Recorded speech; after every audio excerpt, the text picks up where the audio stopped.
Assalamu alaikum, students of class 6. How are you, students? Hopefully, all will be fine. Okay, students. Now, as you know that we were studying chapter motion and measurement of distances, and in this chapter, students, we have started the topic about types of motion. Okay. Now, let's recall few points of types of motion. As you know that there are three types of motion: translatory motion, rotatory motion, and oscillatory or vibratory motion. Okay. We in the previous lecture we have started about the translatory motion. ठीक है, इसके तीन types हैं. तीन types में से हमने जो है ट्रांसलेटरी मोशन और ट्रांसलेशनल मोशन जो कहलाती है इसके बारे में हमने स्टडी करना शुरू कर दिया था. ओके. नाउ लेट्स रिकॉल इस डेफिनेशन. ठीक है, इसकी डेफिनेशन रिकॉल करते हैं, फिर इसके टाइप्स की तरफ हम मूव करेंगे. ठीक है, इसकी हम टाइप्स आज का टॉपिक है हमारा types of the translatory motion. आज हमने टाइप्स ऑफ ट्रांसलेटरी मोशन पढ़ना है, तो इसके बारे में आज हम पढ़ेंगे. Okay students, now what is the translatory motion? Translatory motion, as you know, that such a motion in which every part of a body or an object moves via any path in the same direction by an equal distance at the same time is called as a translatory or translational motion. यानी अगर कोई object एक ही वक्त में एक साथ पूरे उसकी बॉडी जो है, पूरे बॉडी के पार्ट्स पूरे एक साथ एक ख़ास रास्ते पर एक ही वक्त में एक साथ जो है मूव करते हैं और इक्वल डिस्टेंस कवर करते हैं, तो इस तरह की मोशन को क्या कहते हैं? हम ट्रांसलेटरी मोशन कहते हैं स्टूडेंट्स. ठीक है, now let's see it's few examples of the translatory motion. ठीक है, ट्रांसलेटरी मोशन की एग्जांपल्स देखते हैं स्टूडेंट्स. अब हम now examples are given in the book, page number 125. Example number 1, moving vehicles like cars, buses, trains. Number 2, movement of objects like utensils, tables, stones, bricks. Number 3, motion of a drawer of a table. Number 4, the movement of a computer mouse. Number 5, a ball falling from a height. ठीक है, ये examples हमने कल भी देखी थी और मैंने कहा था अपनी से और एग्जांपल्स भी आप सोच के रखें, आप खुद भी एग्जांपल्स दे सकते हैं. Now students, let's move towards the types of translatory motion. जो आज हमने पढ़ना है, हमने क्या पढ़ना है? Types of translatory motion. There are two types of translatory motion. Okay, at the page number 126 you can see there, students, there are two types of translatory motion. Number 1 is called as the rectilinear motion. Number 2 is called as the curvilinear motion. Okay, rectilinear motion, curvilinear motion. Now, what is a rectilinear motion? The motion of a body undergoing translational motion in straight line is called as the rectilinear motion. यानी किसी भी body की ऐसी motion जो कि बिल्कुल एक straight line में हो. ठीक है, एक रास्ते पे स्ट्रेट हो. ठीक है, स्ट्रेट राइट हो, स्ट्रेट लेफ्ट हो, स्ट्रेट फॉरवर्ड हो, स्ट्रेट बैकवर्ड हो, स्ट्रेट फॉर्म में हो. ठीक है, तो इस तरह की जिसमें कोई किसी किस्म का कोई कर्व ना हो, कोई मोड़ ना हो, कोई कोई किसी किस्म का कर्व ना हो, कोई सर्कल ना हो, कोई कर्व ना हो. ठीक है ना, बिल्कुल स्ट्रेट सी मोशन हो, तो इस तरह की मोशन क्या कहलाती है? रेक्टिलिनियर मोशन कहलाती है. I will explain by the examples देखें student. Number 1, movement of a compact disc tray in a computer. अब जब जो उसकी आप कंप्यूटर की जो ट्रे होती है, इसमें जब डिस्क लगाते हैं तो जो जो ट्रे होती है, डिस्क ट्रे जो होती है वो स्ट्रेट अंदर जाती है या फिर वो स्ट्रेट बाहर निकल के आती है. ठीक है ना. अच्छा, the movement of a door launch. ठीक है, अब जो डोर का जो डोर लैच जो होता है, ठीक है ना, डोर लैच या तो स्ट्रेट बंद होगा, यानी डोर जो स्ट्रेट बंद होता है या स्ट्रेट खुल जाता है. ठीक है, ठीक है. नेक्स्ट आपके पास है द मूवमेंट ऑफ अ, यानी डोर लैच जो है ऊपर अप एंड डाउन करता है ना, स्ट्रेट करते हैं. ठीक है से. अच्छा, the movement of vehicles along a straight path. ठीक है, जो व्हीकल्स हैं वो लाइक बड़ी सी रोड है, स्ट्रेट रोड है, तो उस पर जो व्हीकल्स है, जो कार्स है, वो स्ट्रेट मूव करती हैं. The up and down movement of lifts जो हम मूव करती हैं तो अप एंड डाउन मूव करती हैं, स्ट्रेट मूव करती हैं. Okay, very good example. The movement of lift up at the upper side or down side. Okay, upper side or the downward side. So that is the movement of the lift. It shows the rectilinear motion.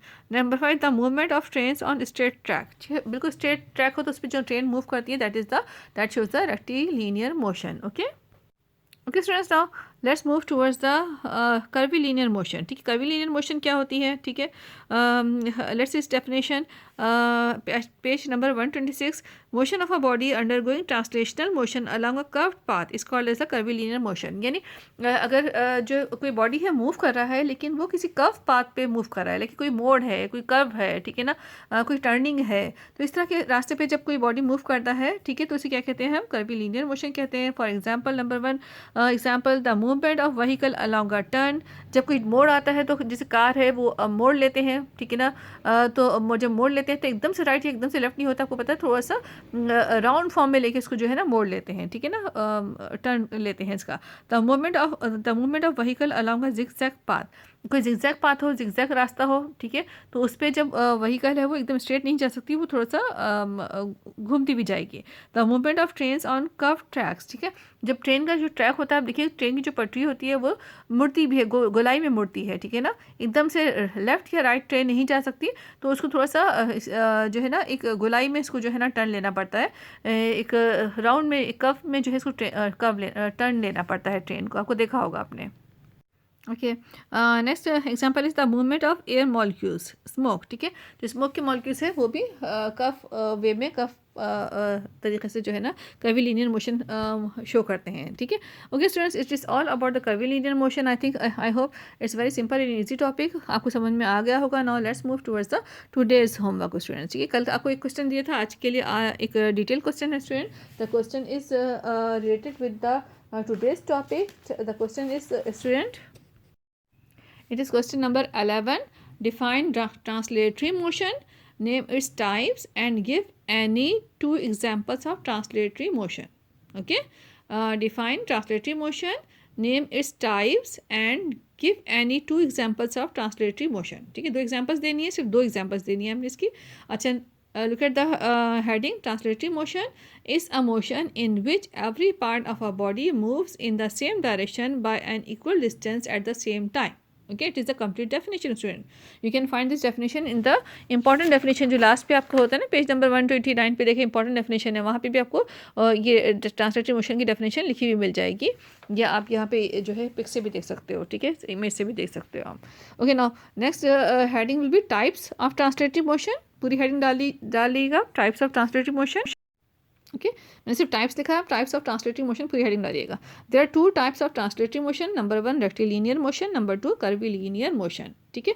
Now next heading is the examples of translatory motion are as following, heading ऐसे डालेंगे, फिर आगे से आप जैसे आप heading डालते हैं ना ब्लैक पेन से, अब ब्लैक पेन से एग्जांपल्स ऑफ ट्रांसलेटरी मोशन की हेडिंग डालेंगे और फिर are as following blue ink pen से लिख देंगे, are as following. Okay, now turn the page student, sorry, not on the page.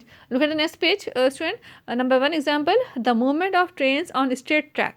यानी ट्रेन जब स्ट्रेट ट्रैक पे मूव करते हैं, बिल्कुल स्ट्रेट रास्ते पे मूव करते हैं, ठीक है, तो क्या होगा, the movement of number 3 oscillatory motion, oscillatory motion, ठीक है, ब्रैकेट में लिख दिया है, it is a rectilinear motion, यानी मैंने रेक्टिलिनियर की मोशन की एग्जांपल दे दी है। Rectilinear motion is motion you have to translatory motion, rectilinear है या कर्वीलिनियर है, बेसिकली ट्रांसलेटरी मोशन ही है, तो मैंने इनके अलग से डेफिनेशन या एग्जांपल्स नहीं करवाई है, इसी में इंक्लूड कर दिया है। Thank you, take care, the movement of train on straight track, that is the rectilinear motion. Number 2, the movement of trains on curve track, ठीक है, यानी ट्रेन की कर्व पाथ के ऊपर, कर्व रास्ते के ऊपर जो मूवमेंट है उसे क्या कहेंगे हम, ब्रैकेट में लिख दें curvilinear motion. Okay student, curvilinear motion. Okay students, it is the question number 11 for the homework. I will send the pic of this question with this lecture. Please do this homework in the science journals neatly, and then send your copies for checking to the school. Okay, thank you, take care students, Allah Hafiz. You can ask any question if you need. Thank you, take care, Allah Hafiz.